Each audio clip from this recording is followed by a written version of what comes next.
Hey, what's up and good morning, everybody. Thanks for clicking on the video. This is David Pendleton. I'm continuing the digital tournament rookie division. This is going to cover holes number 4, 5, and 6. If you're new to the channel, welcome. I hope you hit the subscribe button, and it'd be awesome if everybody took a second there to hit the thumbs up button and give the video a like. Okay, holes 4, 5, and 6, they're all droppable, so this could get you a really good run here in the qualifying round. Let's go ahead and take a look at hole number 4, which is going to be the par 3. A lot of people won't pick this one up unless you're watching the video here. This is going to get you a really good setup. We're going to go about 4.2 back, half a bar side spin to the right. So it should look just about like that. Now, we're going to find the landing spot here by using the dark green and the light green squares, okay? I'm going to zoom in here during my gameplay to show you exactly where I'm aiming at, even turning the camera around to get those extra little details. So this is after my spin, okay? So keep that in mind. After my spin, this is my landing spot. Again, 4.2 back, half right, 4.5 mile per hour wind. This is as high as it gets. Notice the offset here to the right of the flagstick, of the pin, okay?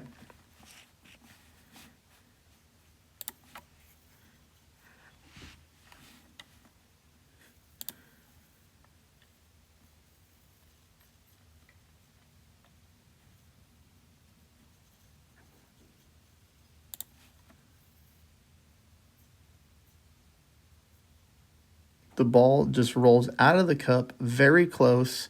That is a good line. I do understand that the ball came into the left side of the hole. That's just due to getting the highest wind possible. If you get lucky and you have your winds in the 2s and 3s, this is going to be a really good line to play this hole. That's where I was playing it in practice mode, and I came up just a little bit short, but dead center because I was using like 4.5 bars of backspin, okay? So this ball came into the left just because it was the highest wind possible. So if you did get the exact same wind as me, like 4.5 miles per hour, we would need to move this adjustment over to the right just a little bit, okay? But hole 4, very good chance for a hole-in-one. Hole 5, really good chance here for the eagle. Now, I'm going to understand that if you don't want to use a berserker ball in qualifying, you could probably use some OP here and maybe get yourself with a Titan. It's possible. It's a much harder shot due to full overpower. I had an opponent go with the Titan shot here, but hit a great right and ended up in the sand right in front of the hole. They did chip in for the birdie, or for the eagle, I'm sorry. So keep in mind, there's no water here. There's nothing like that. So this is going to be a very low risk drive, extremely high reward.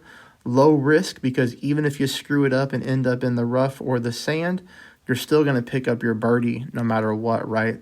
There's no hazard to go into. If you end up in the rough or sand, you're still going to be at a very close distance to the hole.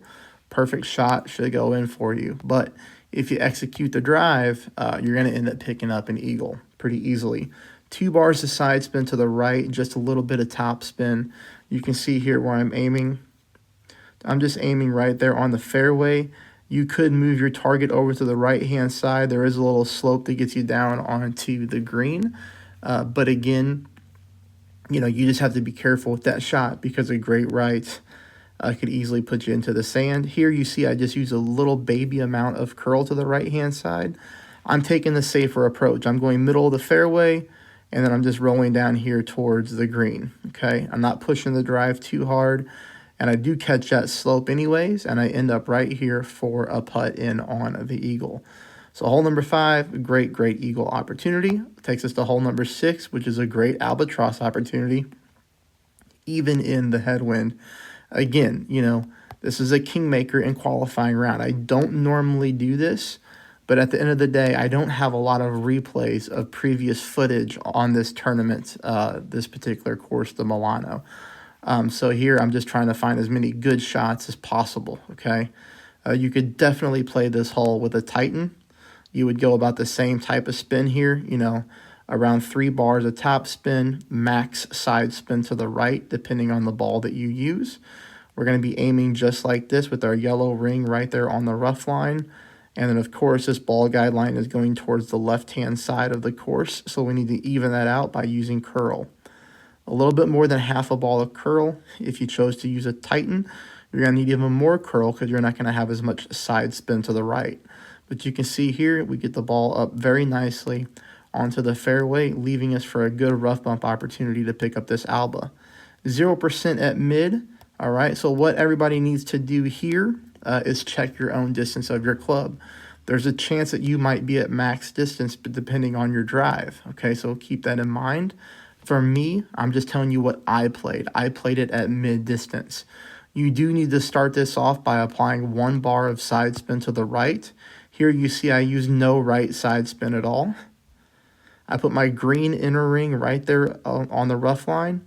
You can see the ball guide line is significantly through the hole. That's just due to the headwind push. I'm making sure that I don't come up short. Again, you need to add 1 bar of side spin to the right on this shot. Here I hit a perfect ball, but you're going to see with no side spin to the right, I come into the left-hand side of the hole. Good speed. Obviously, if we would have been at pin, that ball would have dropped. So that's hole 4, 5, and 6. I hope the tournament's going well for you. Thanks, everybody.